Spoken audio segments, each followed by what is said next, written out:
Your problem started for you very, very young.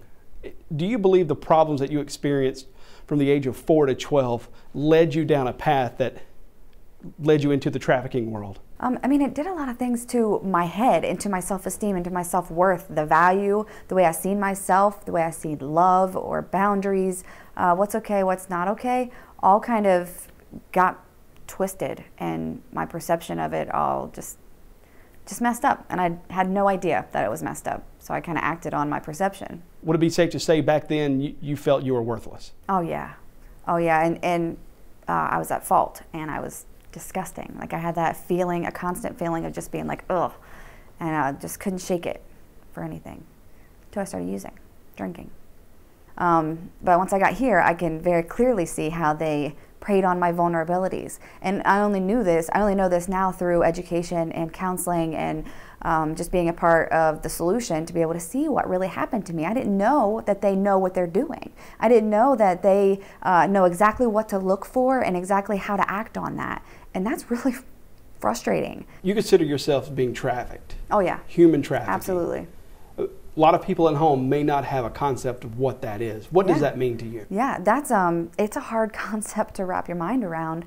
That means I was tricked and I was forced into doing sexual acts for people I would never have done. And some of this is a little blurry for me because there are some times where I didn't have someone over my shoulder that was beating on me, making me do things. But there were absolutely times that I did. That if I didn't do this, I knew he was going to kill me. If I didn't bring home the right amount of money, I knew he was going to kill me. He would strip me all the way naked because he believed I was hiding things from him, money or drugs from him, and I wasn't. And he would strip me all the way down, and part of that's the psychological control, like me feeling no good. Where am I going to go if I have nowhere to go, if I'm not good enough? So that's what they do, is they psychologically control people, as crazy as that may sound, but I believed he loved me. I believed the promises that he were telling me were real. I believed that he was a good person and that we were going through a rough time.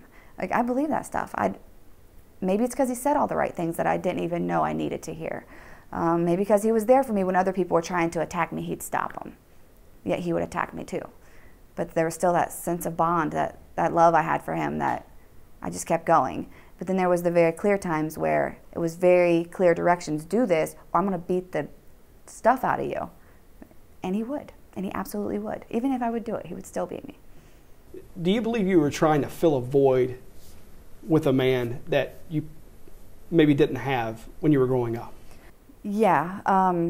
Of course, I didn't think of that while that was happening. I didn't know that. Looking back, and with a lot of work, I mean, a light bulb didn't just come on and I'd be like, oh, okay, I see the problem. I see what happened. I actually had to do a lot of work to come to that conclusion, because for a long time in recovery, I still believed I was the one doing it. I still believed it was my fault. I still believe I put myself there, chalk it up to the game, whatever we say. But through some work, I do get to see that I was seeking something to try to help me to be okay with me.